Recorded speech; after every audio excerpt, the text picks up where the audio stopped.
நடிகர்கள் டைரக்டர் ஆகுறதுங்கிறது வந்து எம்ஜிஆர் காலத்துல இருந்தே வந்துச்சு. எம்ஜிஆர் நடிகரா மிகப்பெரிய நடிகரா இருந்து அவர் டைரக்டர்.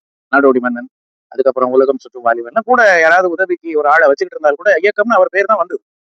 கணவன்கிற படத்துல கதைன்னு அவர் பேர் வந்தது. ஜெமினி கணேசன் ஏதோ ஒரு படம் டைரக்ட் பண்ணாரு. ஆனா எஸ் ராஜேந்திரன் அவர்கள் நடிக்க வந்து பெரிய நடிகர் ஆனதுக்கு அப்புறம் சொந்த கம்பெனி ஆரம்பிச்சு சில படங்களை அவரே இயக்குனார். நான் ஏபி நாகராஜனே நடிக்க வந்தவர் தான். ஆரம்ப காலத்துல நடிகர் தான் அவர். நாடகங்கள்ல சினிமாவில் கூட அவர் ஒரு படம் நால்வர்ங்கிற ஒரு படம், அப்புறம் பெண்ணரசிங்கிற படத்துல எல்லாம் ஹீரோவெல்லாம் நடிச்சார். அதுக்கப்புறம் அவருக்கு சரியான சந்தர்ப்பங்கள் அமையலைன்னா அவர் கதை அறிவு இருந்ததுனால இயக்குனராங்க.